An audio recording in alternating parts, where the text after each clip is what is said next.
Good morning and welcome to our 2024 Budget Seminar, broadcast to you today from our offices here on the 5th floor of 40 Mespel Road. For those of you who don't know me, my name is Brian Geraghty, and I'm delighted to welcome you to our review of this year's budget provisions. Last year we had a total of 11 billion of cost of living and budgetary spending measures. This year we're looking at a total of 14 billion of tax cuts, spending measures and once-off measures. We welcome you to our panel discussion, which will hopefully give you a bit more detail about what was announced yesterday.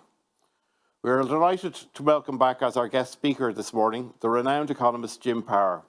Jim has a wealth of experience in delivering insightful economic analysis, forecasts and commentary to both Irish and international audiences. He writes regularly for national newspapers and is a regular contributor to radio and TV debates and discussions. Welcome, Jim. The running order this morning, which will be no more than an hour, will start with a panel discussion with our colleagues in Crowe on the implications of Budget 24 and the specific details of some of the measures announced. I will then introduce our guest speaker, Jim Power, who will finish off by answering some questions that have been submitted to us. We are recording the session and we'll make it available to all participants, and we'll also share Jim's presentation after the seminar. I would like to introduce our members of our discussion panel, whom many of you may already know. Lisa Kinsella is a partner in our tax department dealing with a variety of domestic, international, corporate and high net worth clients. She advises on employment taxes, intellectual property taxation and company restructuring. Aidan Murphy is a partner with the firm's corporate finance department. He also heads up our hospitality sector and is responsible for publishing the annual Hotel Industry Survey, which serves as a benchmark for the sector, and Aidan will give us the business perspective on the budget implications. Michael O'Scahal is a tax director and provides practical, strategic and commercial advice across a range of taxation areas. He has extensive experience working with private clients and business clients across a range of sectors. Aidan Ryan is a director in our audit department and deals extensively both with owner-managed businesses, SMEs and multinationals operating local branches and subsidiaries in Ireland. He will give us the perspective of the business owner. Jim, you may already know, is an independent economic and financial consultant and owner of Jim Power Economics, which he set up in 2009. He is a graduate of UCD and holds a BA and a Master's in Economic Science. He was previously Treasury economist at AIB and then jumped ship to the opposition, where he served as chief economist at Bank of Ireland and subsequently was chief economist at Friends First Group up to 2018. He is a board member of Love Irish Food and teaches on the MBA programme at Smurfit Business School.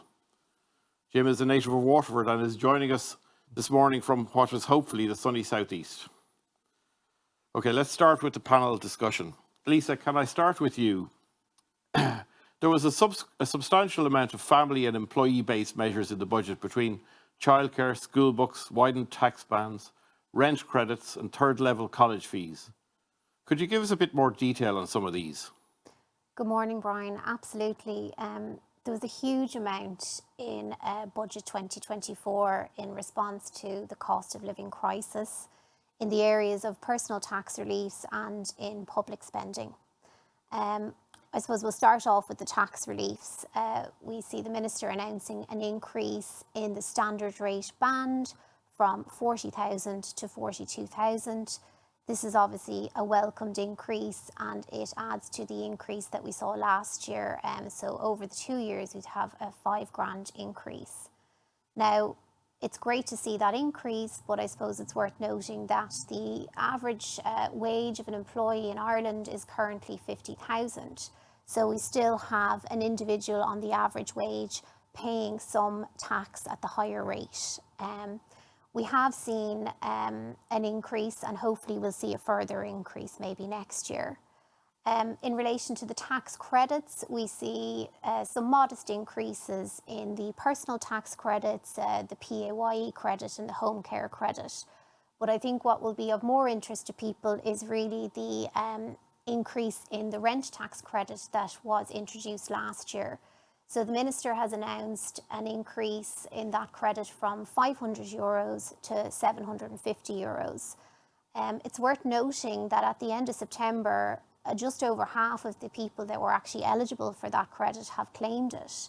And quite a few amount of people have actually claimed it for 2023. So as we move into the income tax filing period, we'd obviously hope to see more people claiming that credit. It has been enhanced somewhat as well this year insofar as that for parents with children who are living in digs accommodation and then they're in full-time education, they can also claim that, and they can claim it retrospectively for 22 and for 23.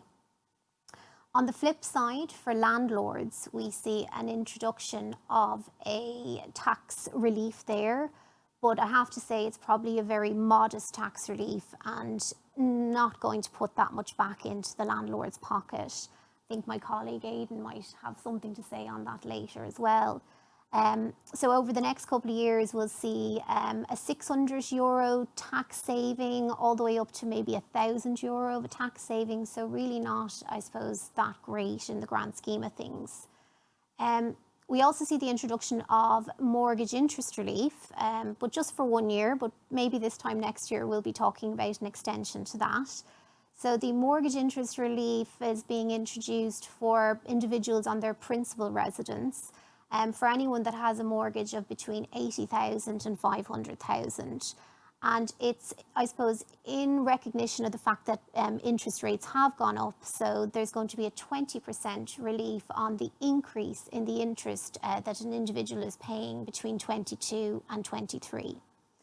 I think it's worth noting that this morning, or yesterday in his speech, the minister noted that there's over 180 million euro of refunds that haven't been claimed for 2022. So the Revenue are going to initiate a targeted campaign to make people more aware of the reliefs that they are entitled to. And I know we don't have a huge amount of time, but just I wanted to kind of touch very briefly on, I suppose, the public spending side. We see an increase there in a lot of the state benefit payments, an injection of cash into the areas of education and childcare, although it may not be meeting the expectations of the public, but it's still very favourable. And I suppose lastly then we just see that the extension of the free school book scheme to children in the junior cert cycle. Now again, hopefully next year you might see that being brought in for the leaving cert cycle as well. Right. Indeed. Michael, it was quite a meaty budget for the SMEs, and while some of this looks like reheated meals from earlier years' budgets, some of it does look like it's significant and much needed business support. What stood out for you in terms of these meaningful proposals? Yes, Brian, there was actually quite a bit in yesterday's budget as regards certain key business tax reliefs. I suppose if we start with an old favourite, which would be the R&D tax credit, two changes here. First of all, the actual rate of the credit is being increased from 25 to 30% of qualifying expenditure. And then secondly, for those companies that don't have sufficient corporation tax liabilities, maybe they're in their early stages and so on, don't have sufficient liabilities to offset the credit against, they can apply currently for a cash refund of that credit. And if the quantum of the credit in total is €25,000 or less, they can actually claim the full rebate in year one. The Minister now proposes to double that threshold to €50,000, which would be welcome. Another area that's of interest is sort of raising funds or raising finance. Now, obviously, the key flagship scheme here for many years has been the EIS. The maximum amount of an investment or investments that an individual can claim relief on in any given tax year is €250,000. And that threshold has been in place for many years, albeit that since 2020, there is an enhanced threshold of €500,000 where they make a longer term investment, which would be one of at least 7 years duration, as opposed to the standard 4 years that would be the norm for EIS. The Minister now proposes to have a single threshold of €500,000 for all EIS investments, so anything that's 4 years or longer effectively. So again, that will no doubt be welcomed in itself, but I think the problem with EIS is it's lost a lot of its lustre in recent years. There have been a lot of changes introduced and so on, and I think a lot of businesses or companies find that either they can't qualify for the conditions, can't meet the conditions, which have changed a bit in recent years, or that in meeting the conditions they end up restricting themselves in some other way for the duration of the investment. so it may not appeal as much. Now, these particular types of companies who maybe have taken a dislike to EIS, their interest might actually be piqued by the new scheme that was announced yesterday, the CGT Angel Investor Relief. And broadly what this relief is intended to achieve is it's meant to incentivise investment by angel investors in start-up innovative businesses. Now, there's a definition for you, and we await the finance bill next week, I suppose, for a breakdown of or detail of that definition, as well as the detailed conditions. But we do have some information already, and what we do know is that in order to qualify, the minimum investment will be €10,000, and the investor must subscribe for between 5 and 49% of the shares in the company and retain them for 3 years. And we also know the form that the relief will take. It'll take the form of a reduced CGT rate of 16%, or 18% if the investment is made as part of an investment partnership, which compares quite favourably to the 33% headline CGT rate, albeit not quite as low as the 10% entrepreneur rate. But the relief then as well can apply for a gain of up to double what you put in first. You can treble your money effectively in the company that you invest in and claim the relief up to that limit. And there's also a lifetime limit on all qualifying gains of €3 million. Now, I suppose the key question here will be, will this relief achieve what it's meant to, which is to incentivise angel investors to invest in these innovative startups and to unlock a new or an alternative source of finance for these businesses? Because obviously for a startup, one of the main challenges is raising the finance to allow you to do all the other stuff. Absolutely. I might turn to you, Aidan, on that. What do these funding measures mean for new businesses? With rising interest rates making this more important, will it unlock a source of new capital for business startups, do you think? I think it's a very positive development because it offers us a new selling point for these companies to attract investment into their companies. I think the concept of reduced tax rates of 16% or 18% will be a good incentive to bring investors on board.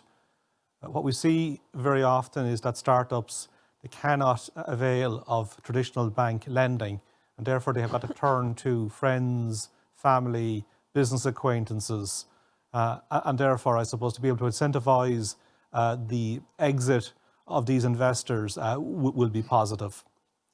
It also appears that the relief is designed to bring syndicates of investors together, I think, which will be positive in that it allows, I suppose, larger scale investment for larger projects, and also the syndicates to invest in a range of projects which might spread their risks, because inevitably with startups, some of these projects will fail.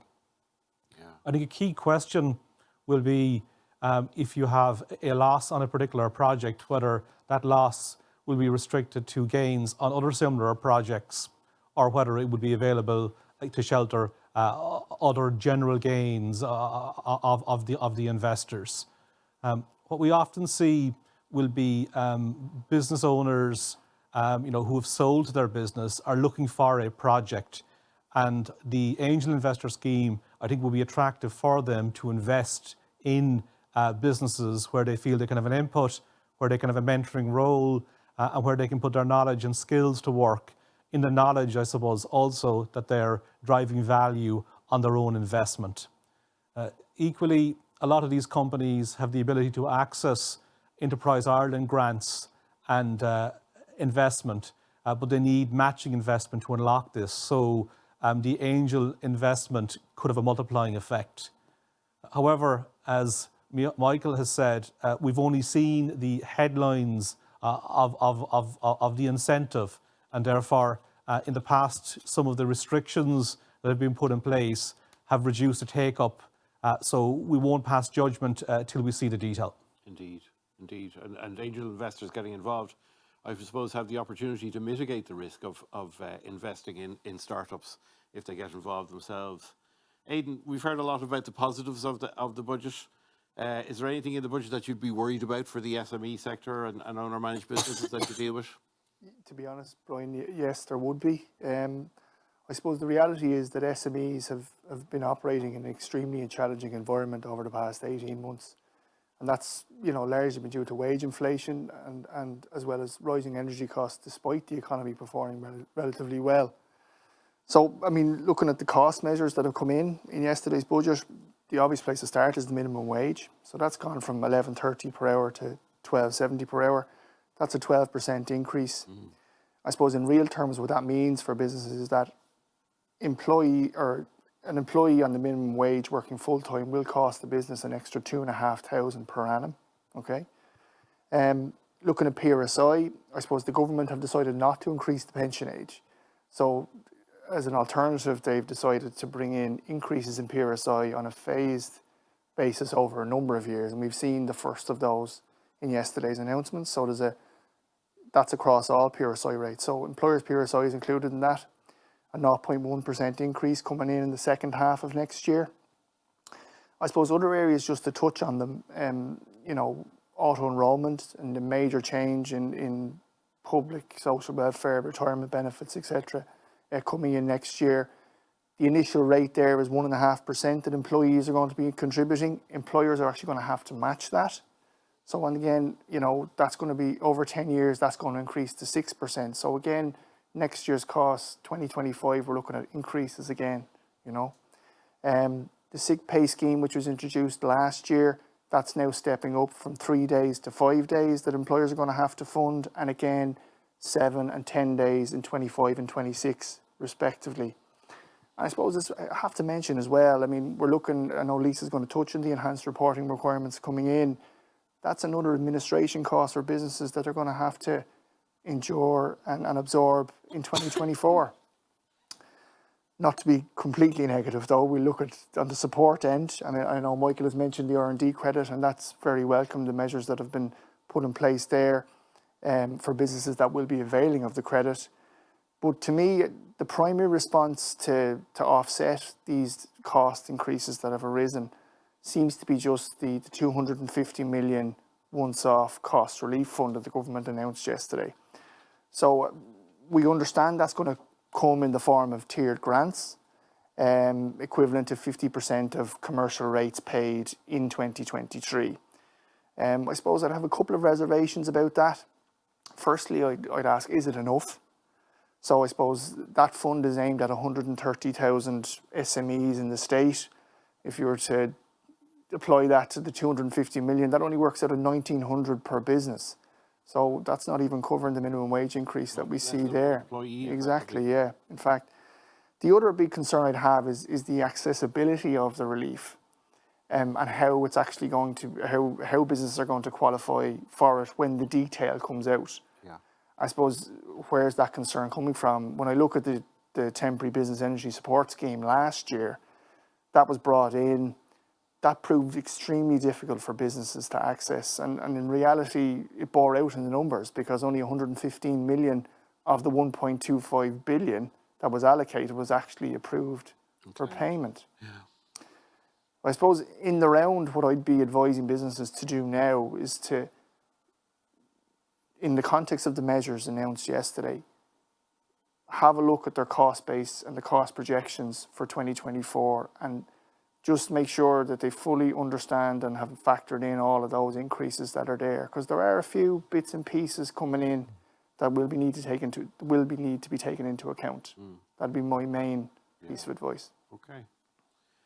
Yeah, Lisa, there seems to be a bit of a drive for further engagement from the revenue, with taxpayers both on the reporting and increasing awareness of these reliefs and how to claim them. How do you think this will work?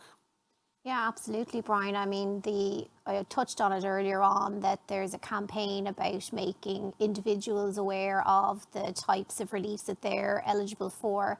And the Minister also announced yesterday that there would be a dedicated unit set up for SMEs to, I suppose, create awareness around the types of tax reliefs that Michael spoke about earlier. The rules around these various different tax reliefs are often very difficult to understand, and there's also a lot of administration involved in actually claiming those reliefs. So it's really good to see that they are acknowledging that and that they're doing a little bit more for the SMEs to make it easier for them to access the reliefs. Additionally, I suppose it's important for people to note that the level of direct interaction that revenue are looking for with the taxpayer has increased significantly. And they really are driving and pushing for real-time reporting of information. Their systems are quite sophisticated and they can handle a lot of data. We've seen the introduction of real-time reporting over the last number of years. In 2019, we had the introduction of PMOD, which is the real-time reporting of wages and salaries. Revenue engaged significantly with the taxpayer at that time to get them up to speed. And I think they were also quite lenient in how they handled people if they potentially fell foul of the legislation inadvertently, because obviously it's difficult to get a handle on. In contrast, we also have an ERCT real-time reporting of, say, payments to contractors. And Revenue are not so lenient there in that they have very strict penalties where someone might miss a reporting requirement. So, it's very evident of, I suppose, where they're going. Something that we really want our clients to be aware of is the introduction of the enhanced reporting requirement that is coming in January 2024. This will affect all employers that make payments of small benefits, remote workers allowance, or travel and subsistence payments. Absolutely, yeah. So again, Revenue have engaged quite a lot. They have been writing to taxpayers. They are holding a number of webinars to get taxpayers up to speed.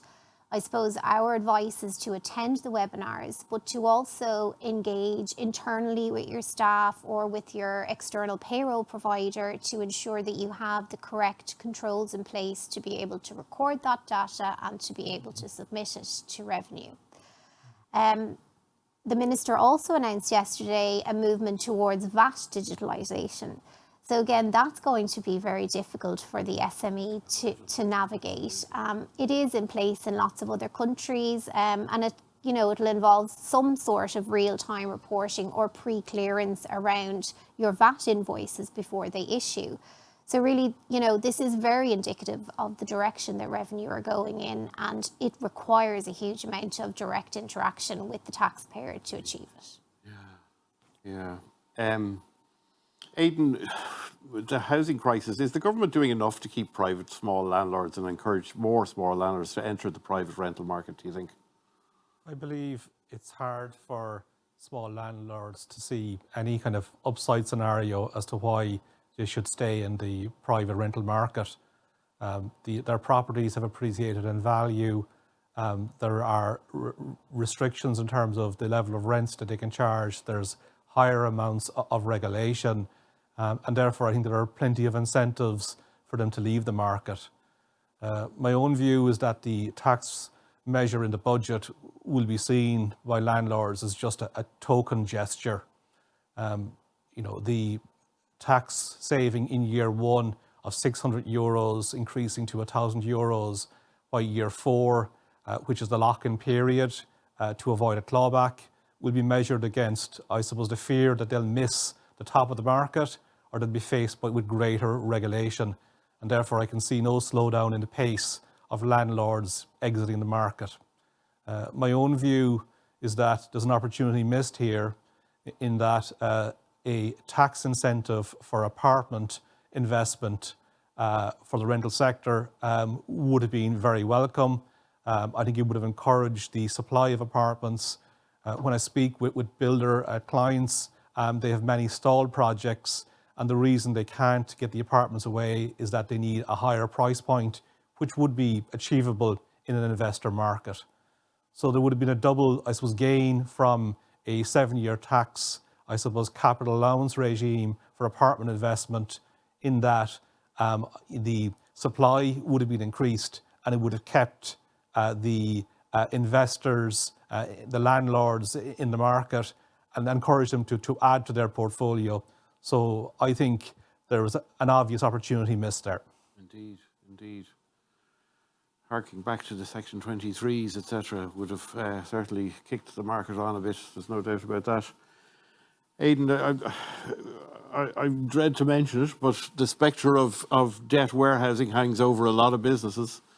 The repayment terms are due to start next May. I know Revenue have already started the process of engaging with businesses. Can you tell me what you'd expect to see from them over the next 6 months?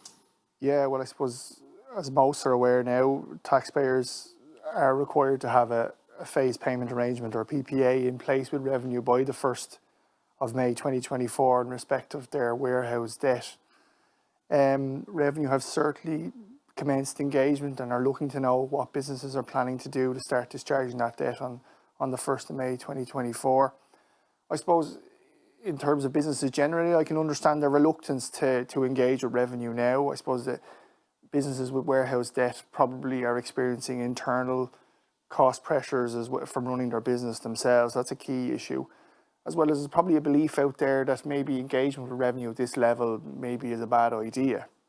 But I suppose, to be honest with you, my firm belief is that I would advise all businesses with warehouses or any taxpayers with warehouse debt to engage with revenue as early as possible and look to get your PPA in place and locked in.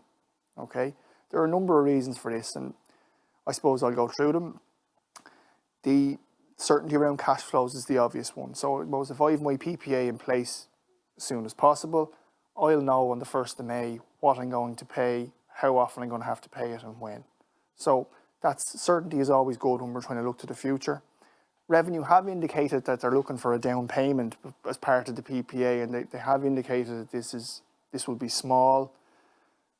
You know, their definition of small and SMEs might be very, very different. So it remains to be seen what sort of approach they take. But what it does emphasise is that early engagement is still very, very important, because the earlier you do that, the better able you are to negotiate with revenue to get an arrangement that works for your business in place. Yeah. You know? Yeah. I suppose having a phased payment arrangement in place obviously will protect the business from the onerous interest rates that would apply in the unwarehoused debt situation. But I suppose the key important thing with having the PPA there is that your tax clearance will continue to be maintained. Available to you. Provided you have all your tax returns and liabilities from your current position up to date. Very, very important. An interesting comment that Joe Howley made, the Collector General at the ITI and Revenue Joint Conference this year, is that there is scope in there to actually bundle in unwarehoused debt with the warehouse debt as part of your PPA. And again, that reinforces the incentive to engage early, to try and get those arrangements in place. Yeah. And if you can bundle all that in, keep your tax clearance and trade your way out of it, that's a great scenario to be in. Indeed, early planning might help you to put something aside for the instalment. Absolutely. The first instalment or the down payment that's needed there. And if you do have a nervousness about talking to the revenue, obviously we can do that on your behalf, I presume. Of course. Michael, retirement relief, something that is dear to a lot of our clients, reaching the end of their careers. There were some changes which will impact anyone passing on their business to the next generation. Can you tell us what has changed and how this would impact our clients? Yes, Brian, there were some significant changes in the context of retirement relief on the transfer of businesses within the family. Interestingly, no changes to transfers to the third-party transfers outside. For the purposes of our discussion here, I'll refer to shares in a company, although retirement relief can also apply in many cases to sole traderships and so on. So effectively, currently, where an individual transfers the shares to their own children, their sons or daughters, there's a full exemption from capital gains tax with no upper limit on the value of the shares being transferred, provided it's done by age 66, where the other conditions for retirement relief are met as well. But when you go beyond age 66, there is a cap of €3 million. And above that, they pay CGT as normal.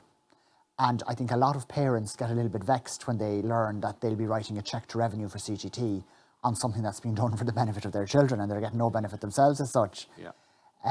So the critical point here is there have been two changes introduced or announced in yesterday's budget. The first proposal is that cut-off point, age 66, where the €3 million cap applies, is being increased to age 70. However, on the flip side, the under 70s, and that will include those who are under 66 who currently don't have a cap, they will introduce a cap of €10 million for those disposals. Okay. Now, those two changes are to come into force on the 1st of January 2025, so we have a sort of a 15-month lead-in period. Now, what does that mean, I suppose, in practice? Well, I think there's going to be two groups of people that will be watching this closely. The first group are those who are broadly aged from their mid-50s, sort of when retirement leave becomes a thing at age 55. So someone between mid-50s and say age 64, 65, they're the people who are thinking, God, I currently have no cap. I have the luxury of waiting until I'm 66 before I have to worry about that, so time is on my side. Now suddenly we're saying, well, in 15 months' time, actually, you'll have a cap of 10 million. Now, if you think that your business might be worth more than that, then there might be an incentive there to actually get the transfer done before the end of 2024 when the cap comes in. The second group, I think, who'll be impacted by this in a different way are those who are aged sort of mid to late 60s.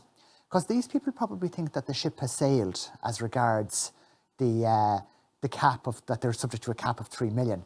But now suddenly they find that they have a reprieve or a second chance. They now have an enhanced cap of 10 million euro effectively. But that doesn't come in until January 2025. So those people might actually be incentivized to sit and wait until 2025 and avail of the higher cap if they think their value of their business is sufficiently high. But those people can't ignore Father Time either, because of course, when they turn 70, they'll suddenly fall back into the reduced cap again. Yeah. So they also have to be carefully planning.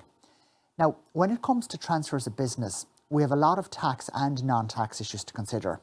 On the tax side, it's not just the CGT for the parents. The children, the recipients, also have to worry about tax in the form of, say, stamp duty, but also in particular CAT or gift tax, albeit that business assets relief can reduce the gift tax exposure, but a lot of tax issues to consider on that front for the children as well. Now, on the non-tax side, there are a range of issues as well, because transfer of business within family, it's an emotive issue. There are a lot of things to consider. So, for example, you have to look at whether the children are mature enough to step into the breach, whether they have the interest to step up and take over the business. Are they old enough and so on? Do they have the experience? What about those who are, where you have children, say, who are suited and other children who aren't, so you'll only be making the transfer to some of them and not the others. How does that play into the family dynamics? And how do you look after those children that aren't going to step in? So there's a lot to consider there, and typically we find that where you're looking at business transfers within the family, you have a long lead-in period and a lot of planning and consideration and procrastination even to go through. So the revenue have given us a 15-month lead-in period to these changes. And for those people broadly aged from sort of mid-50s, 54, 55, up to the late 60s, who are thinking of this transfer, there's plenty to think about. And should they do a bit of planning? Should they do the transfer? Is it the right thing to do? And what's the right time to do it? Very good, very good. Well, thank you all for your analysis. I would say that occurs to me from what you've told us, the access to relief is really the key part of the proposals announced.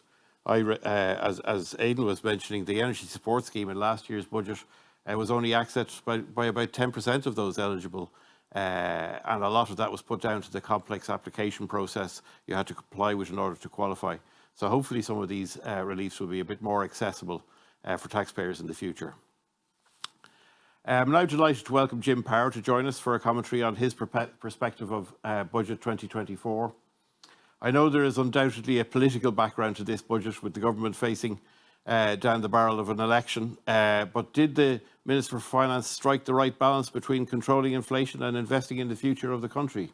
Jim? Okay, thank you very much, Brian. Good morning, ladies and gentlemen. Welcome from the Southeast. I'm just going to start off by giving you a brief overview, economic overview of the economic and political backdrop to the budget. I'm going to start with the global piece, work down into what's happening in the Irish economy, and then feed into what exactly the economic and political imperatives were in the formation and presentation of the budget that we saw yesterday.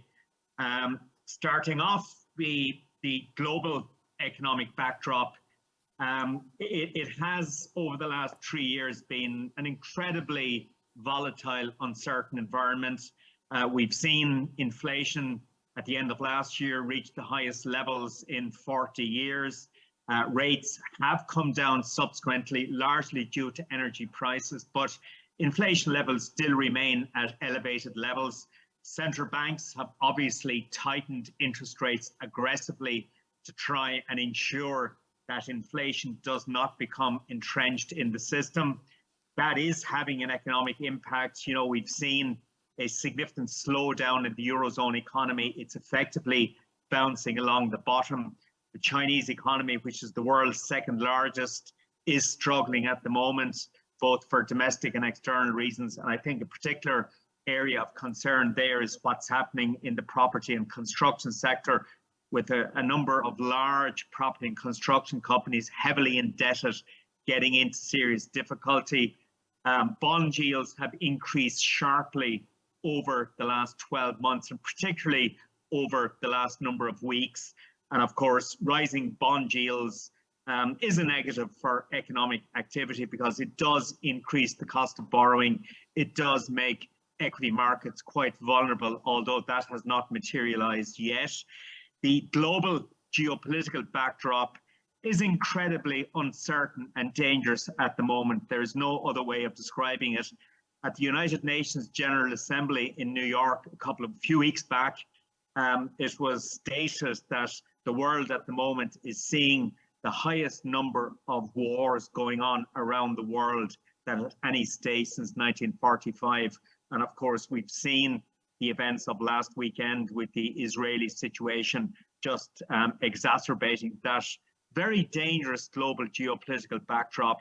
So as we move into 2024, there certainly are a lot of economic and political headwinds facing the global economy. So this time last year, international forecasting bodies such as the International Monetary Fund and the OECD were forecasting a significant slowdown in the global economy this year. It did not turn out as bad as was expected, largely because the US economy actually has shown amazing resilience. But again, looking forward to 2024, there is quite a level of nervousness about what the economic backdrop might look like. On the interest rate front, we've seen in the last 18 months a pretty dramatic tightening of monetary policy in a short space of time. US rates have gone from 0 to 2.5. Bank of England rates have gone from 0.1 to 5.25.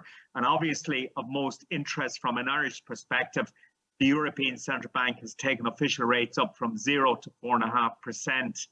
And there are consequences to those rising interest rates. You know, economic growth is generally pressurized.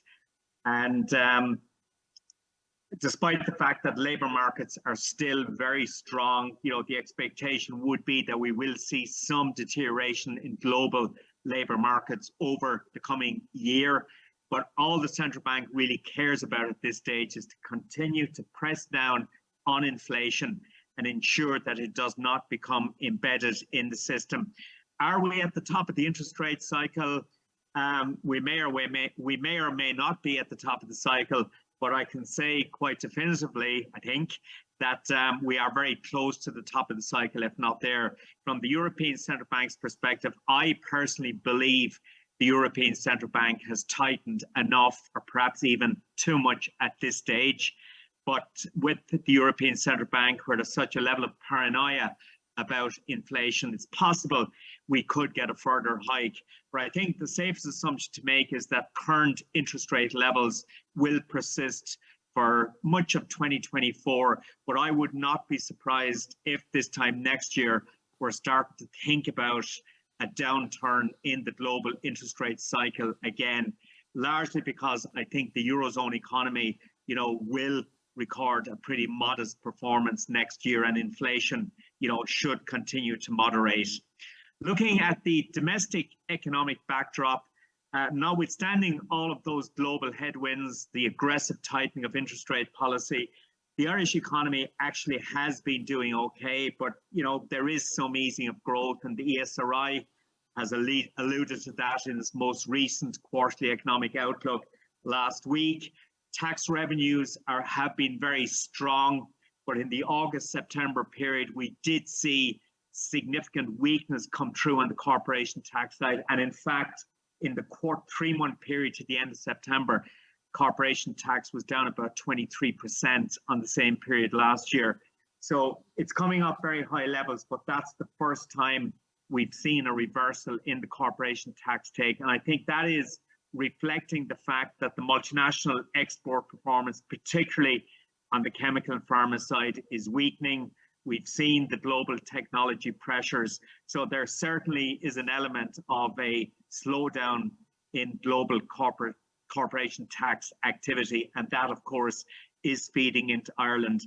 The labour market is still incredibly strong. 2.64 million people working at the end of June, which is a record high.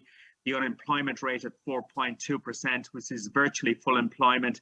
And indeed, the challenge for the last year has very definitely been the recruitment and retention of workers for many businesses, particularly in areas like retail and hospitality, but not exclusively. Consumer confidence has started to weaken over the last couple of months. And that's because the cost of living pressures, the ongoing rise in interest rates, are starting to impact on consumer sentiment. And indeed, we have seen a modest slowdown in consumer spending, but it's okay given the headwinds that are out there. New car registrations, for example, in the first 9 months of the year, up by 16.5%. So that's a pretty decent performance for the motor industry. As I said, the export performance is suffering a little bit.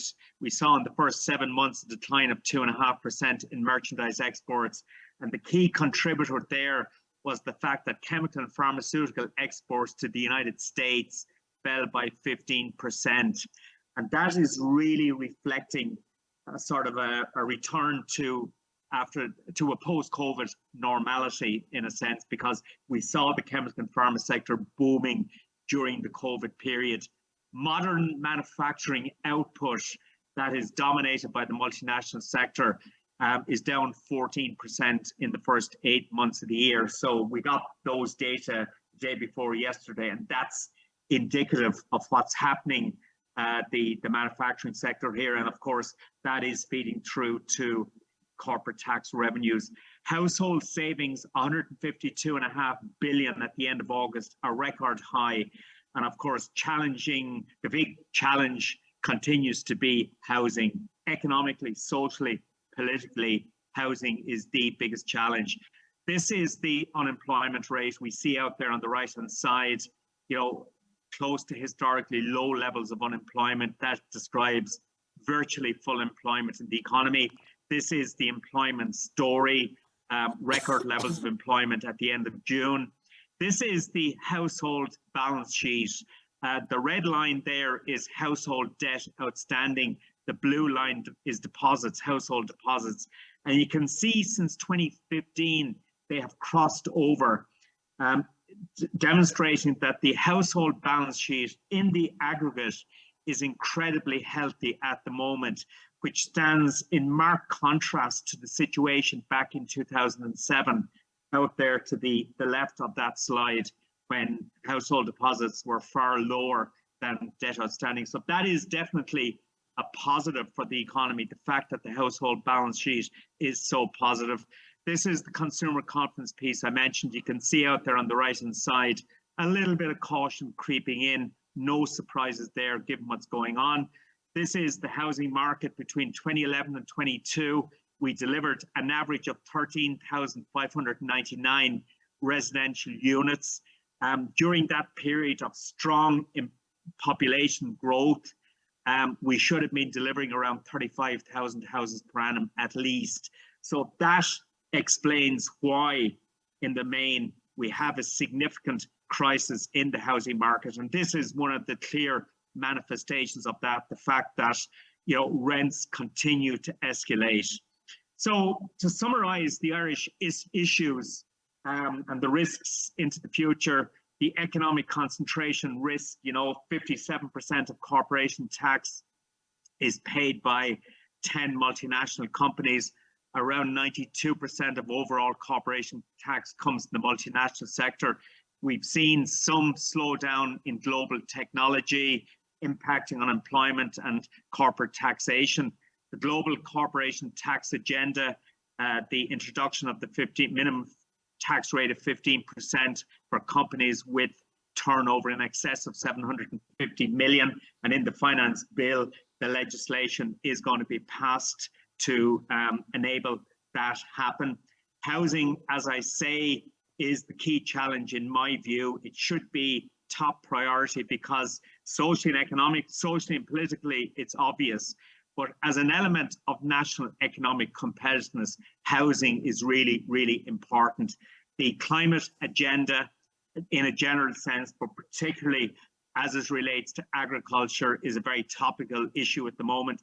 Demographics, growing population, but also an aging population with significant longer term implications for pension provision and indeed for healthcare. Okay, and I guess the final issue we need to think about is politics. The budget that was presented yesterday was the second last before the next general election, which is due by February 2025. And it is the last budget before the local and European elections next summer. So politically, this was a significant budget, but looking at the political landscape here at the moment, there is a strong probability that Ireland will see a significant change in the political environment after the next general election, with the possibility that Sinn Féin will be in government. So I think, as we will all be monitoring very closely, beginning with Sinn Féin's budget submission this week. We'll be looking very closely over the coming year at the economic policy platform that Sinn Féin will be presenting, because, as I say, there is a significant possibility that Sinn Féin will be part of the next government. So we need to think about that. But looking at the background specifically to budget 2024, a lot of forces at play here. The ESRI has warned in the last week of a significant economic slowdown, largely reflecting rising interest rates, the cost of living pressures on the consumer sector, and what's happening in the global economy. As I said, the corporation tax take was down 23% year on year in the 3 months to September. And the white paper on receipts and expenditure that was published at midnight last Friday night, as it always is on the Friday night before the budget, it showed that the corporation tax take for 2023 is projected to be 750 million lower than expected. Out of a total tax take of close to 23 billion, that is not significant. But what is significant is the fact that this is the first undershoot in the corporation tax take in quite some time. We saw warnings from the ESRI, the Central Bank of Ireland, and the Irish Fiscal Advisory Council in recent weeks about the need for fiscal prudence in an environment where an economy is operating close to full capacity. So in other words, those bodies are fearful of injecting too much stimulus into an economy that is operating at high levels of capacity. We have the cost of living pressures, which are politically, they're dominating the political narrative at the moment. The cost of doing business pressures that some of the panelists alluded to, particularly in the context of the SME sector. And as I say, really what dominated budget 2024 was the general election that is imminent. So, this budget cannot be seen in isolation from politics. There was a huge political influence on this budget. This is the breakdown of tax receipts in the first 9 months of the year. And I guess income tax still performing strongly, reflecting the strength of the labour market. VAT still performing strongly, reflecting strong consumer spending, particularly strong motor market. And the corporation tax take, as I say, over the last couple of months, that has started to slow. So that is a note of concern. Looking at the key economic aspects of the budget, as stated in the summer economic statements, and also the presentation that the Michael McGrath gave in the Dáil a few weeks back to the budgetary body, the core package in budget 2024 is 6.4 billion. Okay, that's 1.1 billion in taxation measures, and core expenditure increase of 5.3 billion. So that package represents net core spending growth of 6.1%, which is above the government's self-imposed 5% target. But the government is justifying this on the basis of the cost of living pressures in the main, but also the need to help business through this increasing cost of doing business environment. But Minister McGrath did say today, and indeed Pascal Donoghue, that next year the government would be returning to, well, in budget 2025, it would be returning to that 5% ceiling. But for the moment, it believes that being pragmatic, it needs to overshoot. In addition to that 5.3 billion package, we saw, sorry, 6.4 billion package, I beg your pardon. We saw a package of 2.7 billion in once-off cost of living measures and 4.75 billion in non-core expenditure. So basically, today's budgetary package is close to 14 billion, which is really significant because last year's was 11 billion. So it's a lot of money thrown into the economy. This is a summary. I'm not going to go through these measures. The panel has spoken through a lot of those, but it's the key personal, business and other tax measures that were introduced. So the final bit I would just like to focus a little bit in on is, the economic assumptions underlying the budget. If you look at the second line down there, modified domestic demand, which is basically a measure of real activity in the domestic economy. Okay, the 2022 growth rate of 9.5%, that is grossly exaggerated by the fact that the economy was locked down the previous year. But what we're looking at over the next few years, is growth of around 2.2% in domestic demand. That describes a reasonably healthy level of economic activity. Inflationary pressures gradually easing. But I think, importantly, the Department of Finance believes that unemployment is going to remain low and that employment levels will continue to grow over the next few years, albeit not at the same levels as we've seen in recent years. So this describes a reasonably upbeat assessment from the Department of Finance. I'd be a little bit worried about it given those global uncertainties that I mentioned, but the Irish economy, just continues to defy expectations. So here's hoping that these sorts of economic growth rates will materialize. These are the budget projections. And this shows the benefits of economic growth, because economic growth in an economy generates tax revenues.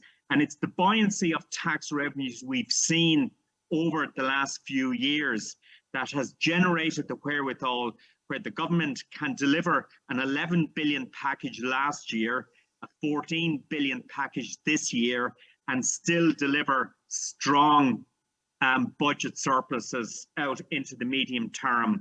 I'm not going to go through all of these figures. I think another important point to note is the bottom column there.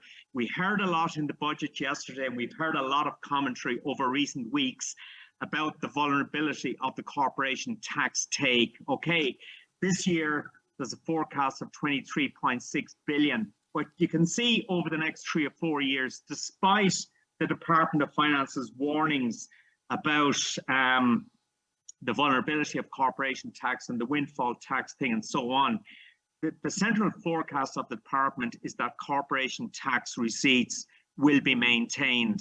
So here's hoping that this sort of fiscal outlook actually materializes, because it does describe a pretty solid fiscal backdrop. So just to wrap up, strong international headwinds, there is no denying that fact. The domestic economy is pretty solid, but the risks, I think, are obvious, and complacency would be dangerous. This was a very political budget. A lot of money was spent in a scattergun approach. A lot of money was distributed to a lot of people and businesses across the economy.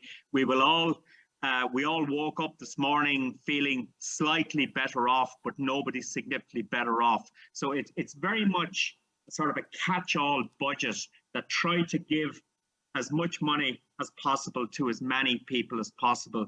So I guess my criticism would be that it's a lot of resources spread very thinly across the economy and society.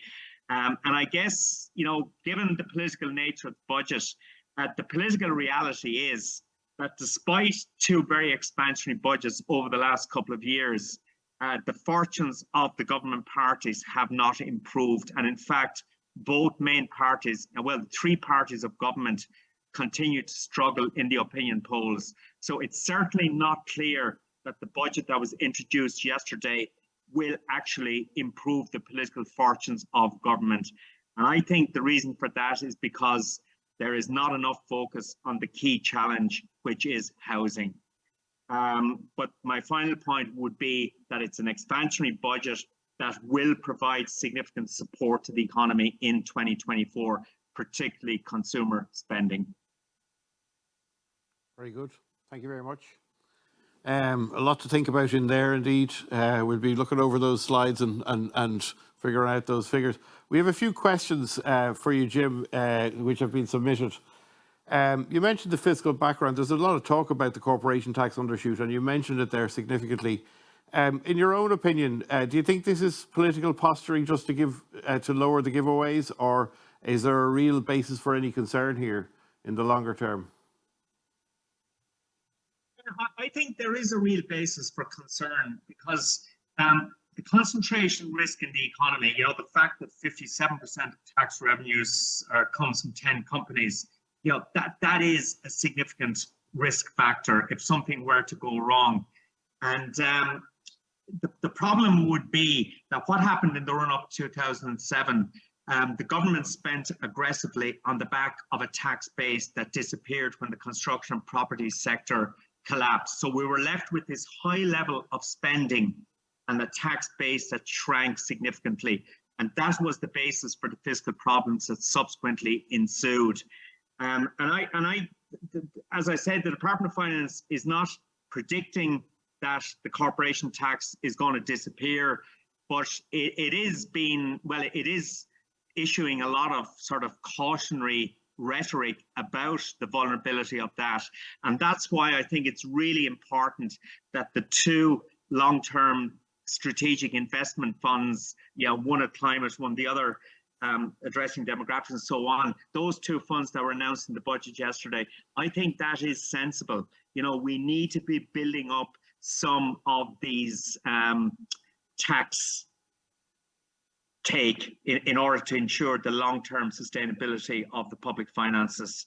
So I think it's important to understand, recognize, and highlight the real risks to the fiscal situation that exists at the moment. And of course, the income tax take is also heavily dependent on the multinational sector. Of course, yes, indeed. Do you think there was any longer-term strategy contained in the budget? No, quite frankly, I don't. I mean, I welcome the two funds that have been created. You know, that does demonstrate a little bit of long-term thinking. But a lot of the budget package that was introduced yesterday is sort of scattergun. It's of a once-off nature.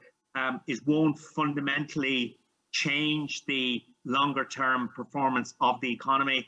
The ESRI warned last week, and it's a warning I would fully subscribe to, that any overshoot of the 5% spending target should be directed towards investment in infrastructure. And we didn't see that in the budget yesterday, by and large. But listen, there's no surprise. That is the nature of budgets. It's a bit of a circus on budget day. You know, there's a media circus. We all get terribly excited about it. But every time it's a lot of short-term measures. And in fact, my head was totally fried yesterday trying to get on top of all the measures that were introduced. I mean, we got a lot of stuff on the tax side, but the number of spending measures was quite extraordinary. You know, it runs to pages and pages. So to me, that does not demonstrate a long-term strategy, but I fully recognize and accept the political reality of budget 2024. They had to do it for the election, effectively. What do you think? You mentioned the short-term measures. What do you think that the impact of that on the economy in 2024 will be? Is it just putting more money into people's pockets, leading inevitably to inflation? Well, Yeah, that is a question that is creating a lot of division at the moment. It's not clear in Ireland at the moment that inflation is being driven by excess demand. Initially it was an energy price shock that then started to feed in. So it's not clear to me that the Irish economy is characterised by excessive demand of the variety we saw in the run-up to 2007. So I actually don't think the budgetary package will be as inflationary as might have been the case in other economic cycles. So by and large, I think it is a little bit inflationary, but not significantly. Okay. Well, thanks very much for your comments. There's the economist's answer. Yes, indeed. Covering all the bases. Thanks very much, Jim. And I'd like to wrap up now and thank all my colleagues, Aidan Murphy, Michael O'Scahall, Lisa Kinsella and Aidan Ryan, and in particular to Jim for giving us the benefit of his wisdom. Thank you also to all our attendees. I hope everyone got something out of this morning's discussion. And I'm sure as further details emerge, we'll be in a position to answer any further questions with you directly. Please don't hesitate to get in touch with us if you need any further information on the budget or indeed on any other issue. Thanks and goodbye.